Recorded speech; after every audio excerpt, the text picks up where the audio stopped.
Alright, guys. We're going to start with the opening chapter in the Testament of Solomon in this book right here. And I've already done a passage that comes later in here. I've done it first and I just finished the video. But I went ahead and did it first because I think it was a really cool story and I felt like doing it, so the video for it is already done. If you didn't see it already, it's about the story about the demon Ornias and Solomon questioning a son who was beating the crap out of his father.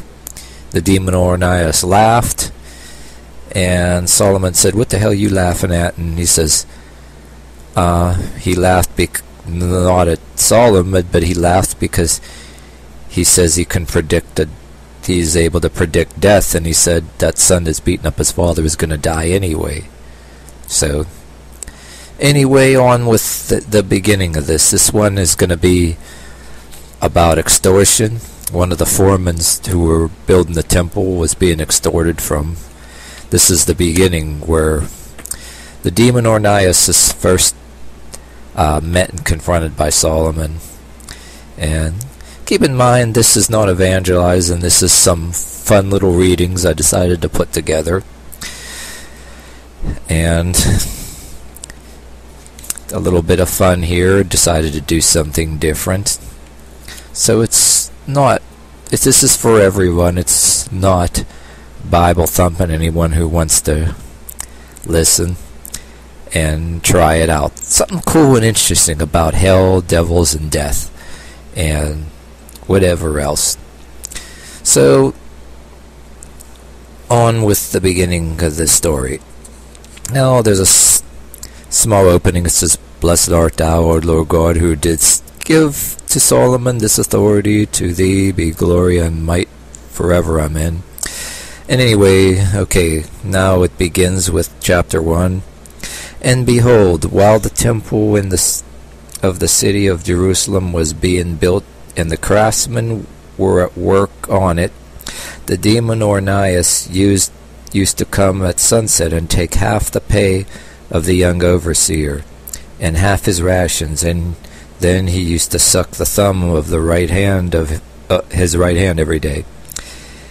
And the young man whom I loved dearly was wasting away. Now I, Solomon, questioned the young man one day and said to him, Did I not think more of you than all the craftsmen that work on the temple, and grant you double pay and rations? How is it then that you are wasting away day by day?" And the young man said, "Let me tell you, O king, what is happening to me.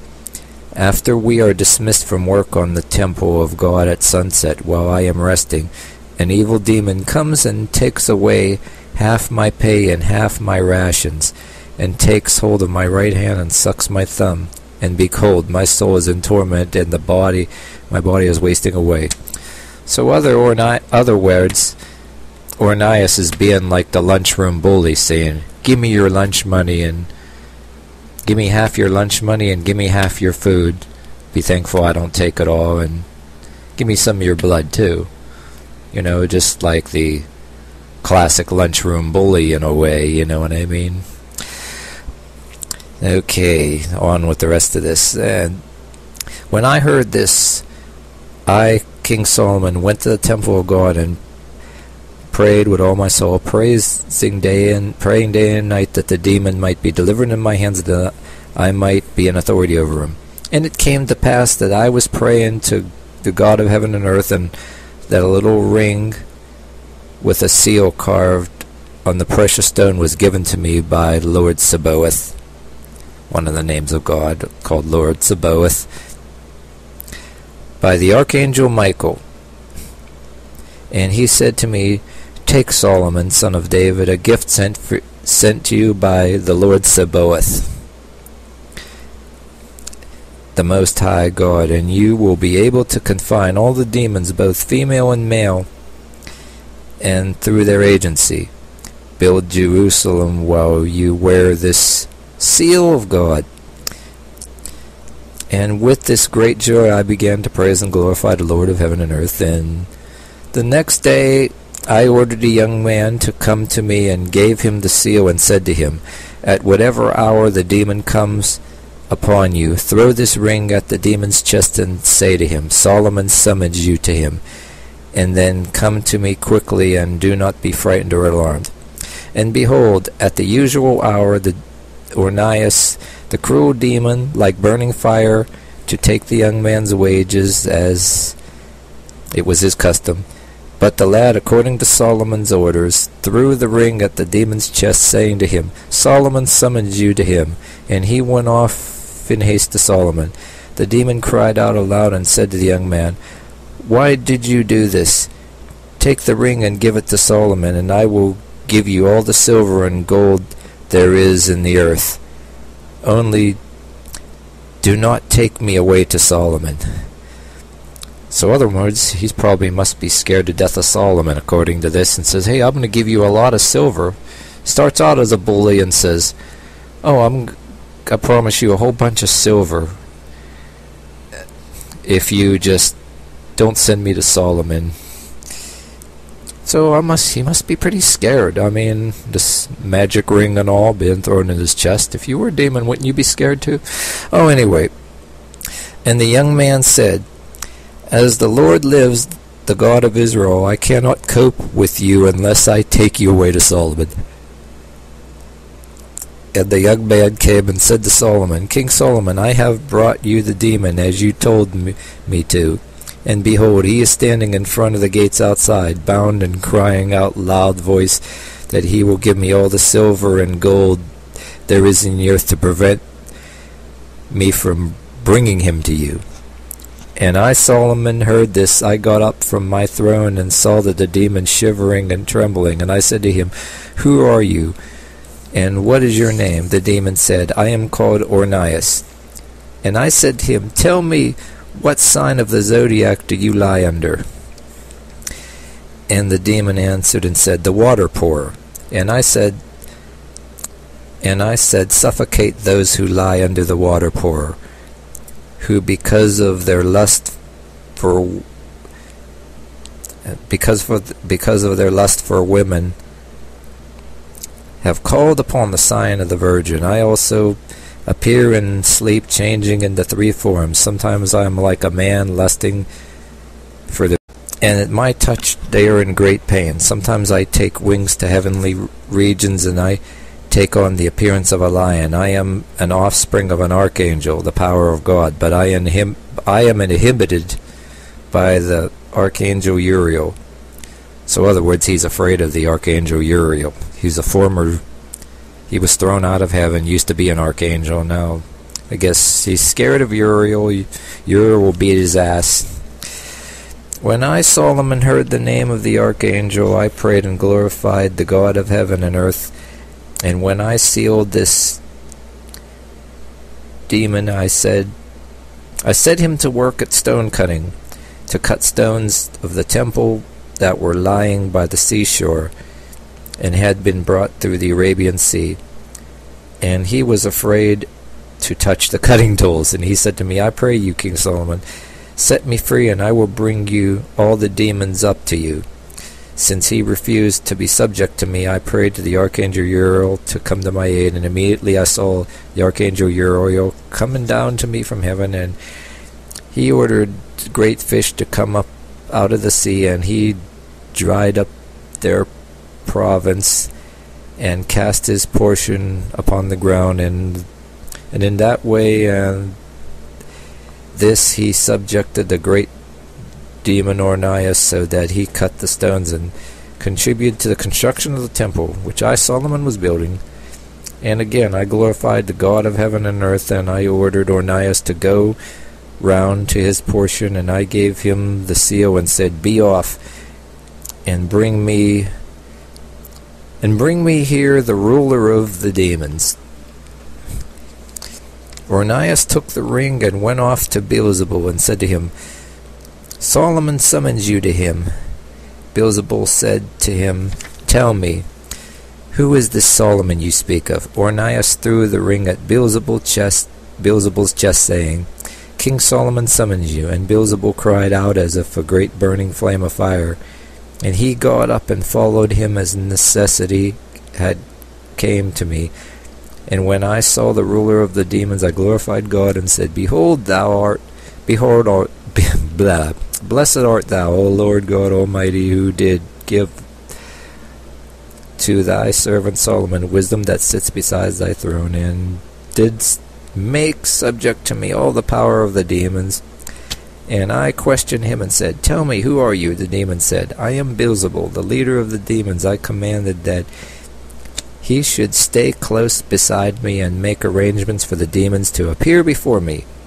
He himself promised to bring me all the unclean spirits in chains. And I again glorified the God of heaven and earth, giving thanks to him at all times.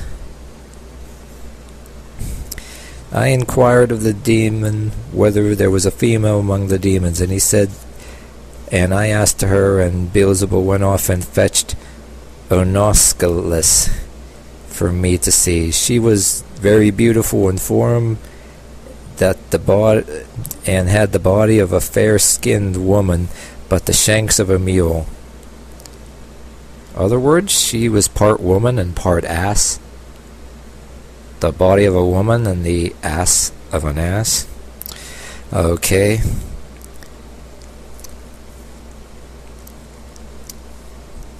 Okay, there you go. Okay, here's I almost lost my place. When she came to me, I asked her, Tell me who you are. And I am called Ornias, a spirit in bodily form who lurks in the holes in the earth, and I have my dwelling in caves, but my days are varied. Sometimes I choke a man, sometimes I pervert them from their nature.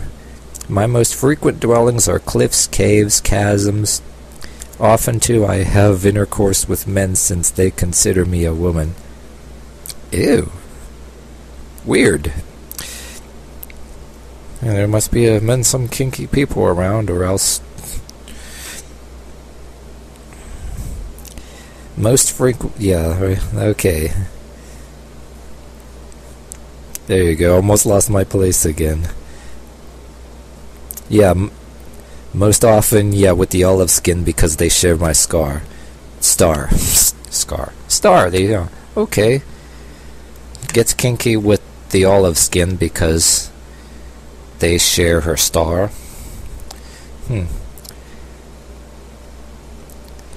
For these worship my star both secretly and openly, and then do not realize they harm themselves and stimulate me to more mischief. For they want, through the recollection of it, to get money. But I supply very little even to those who worship me well.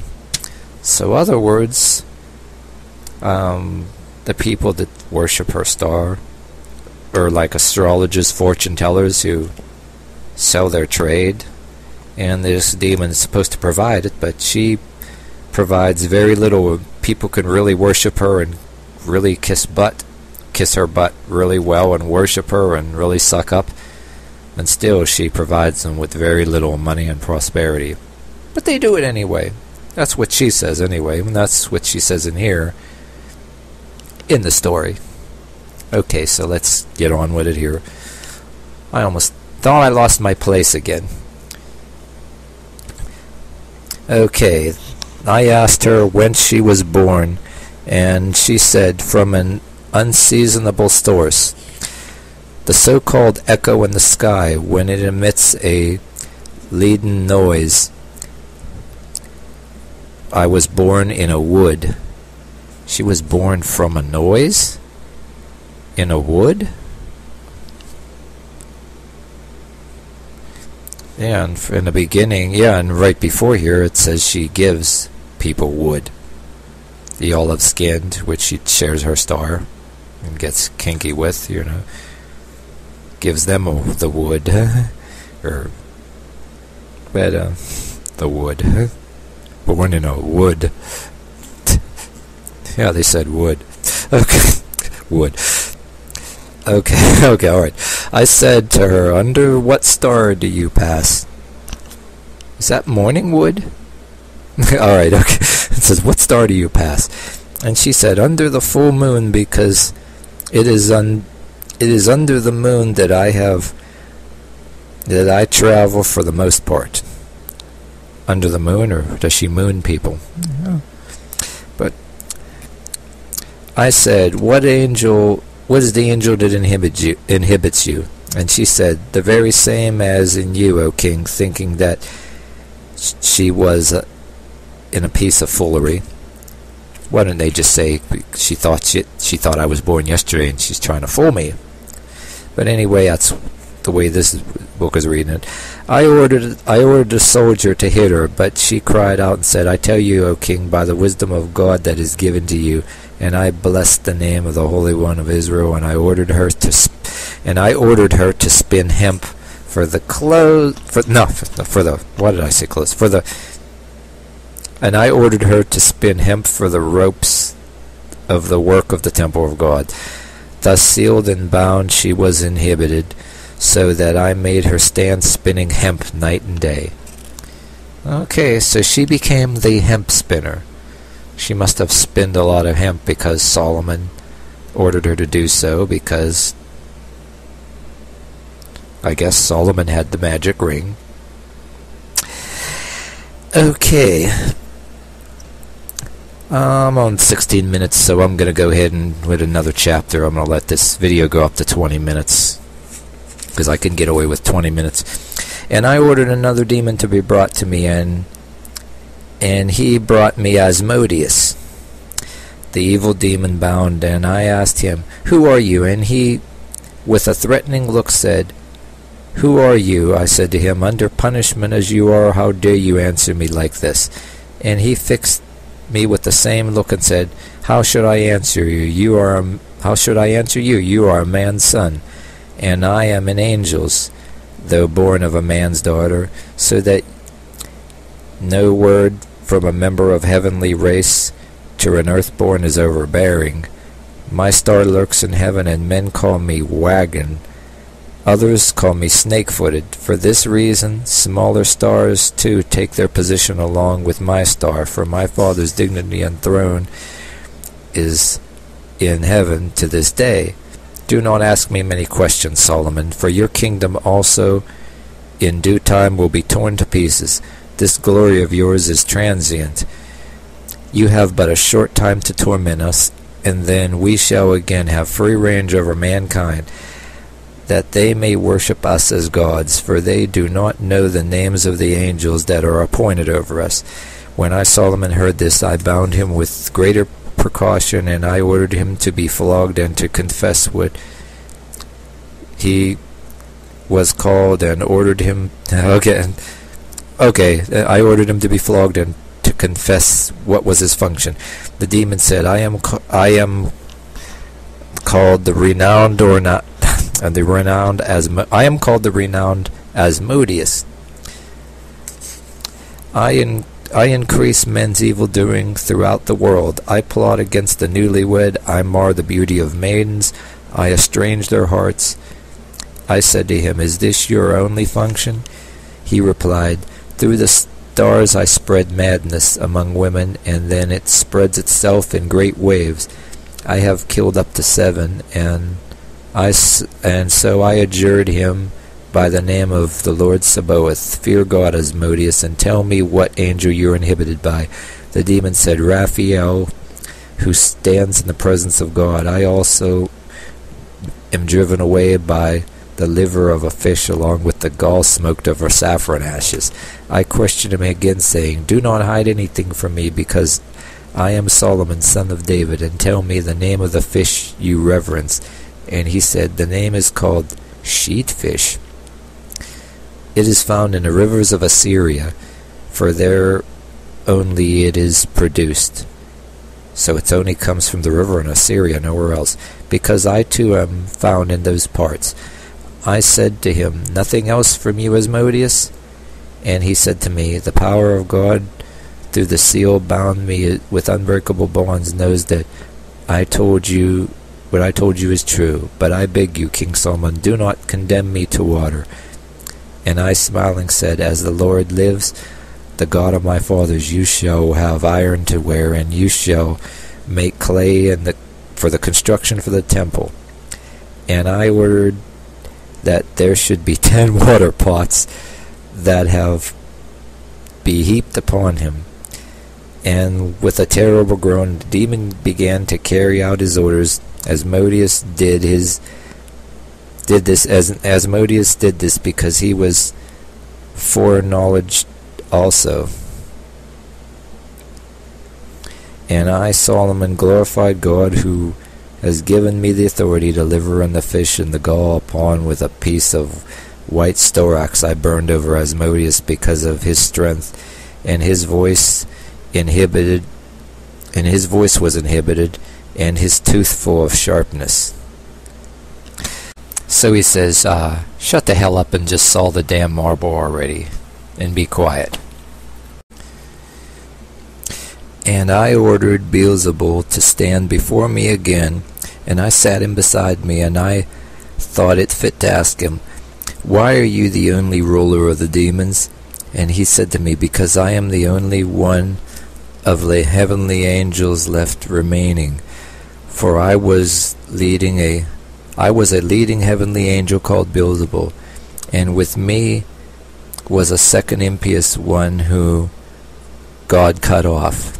And now, confined here, he rules my folk, and are imprisoned in Tartarus. He gets his food from the Red Sea, and his own time will come to triumph. And I said to him, what are your functions? And he said to me, I too destroy through tyrants, and cause the demons to be worshipped among men, and excite holy priests who have been chosen by God to lust. And I bring about jealousies in cities and murders, and I bring on wars. And I said to him, bring me the one you mentioned who feeds in the Red Sea.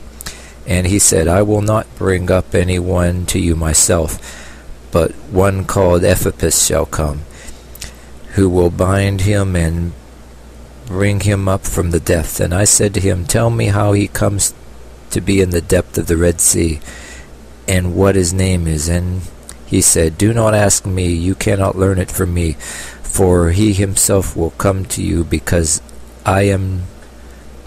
too am with you.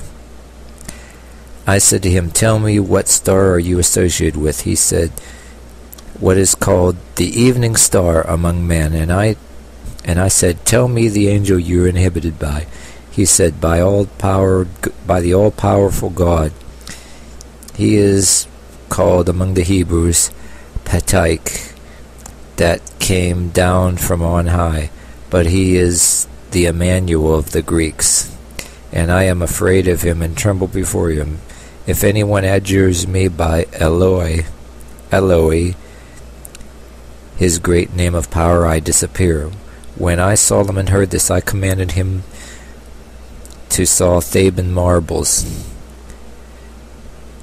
When he began to saw, all the demons shouted with a loud voice because of their king Beezebul. I, Solomon, questioned him, saying, if you want to obtain your release, tell me about heavenly things. And Beezebul said, listen, O king, if you burn gum, incense, and sea bulbs, nard, and saffron, light 7 lamps in an earthquake, you will make your house secure. But that is if you are pure. You light them in the early morning sunlight. You will see how the heavenly serpents wind along and draw the chariot of the sun. When I, Solomon, heard this, I rebuked him and said, be quiet and saw the marble like I told you to.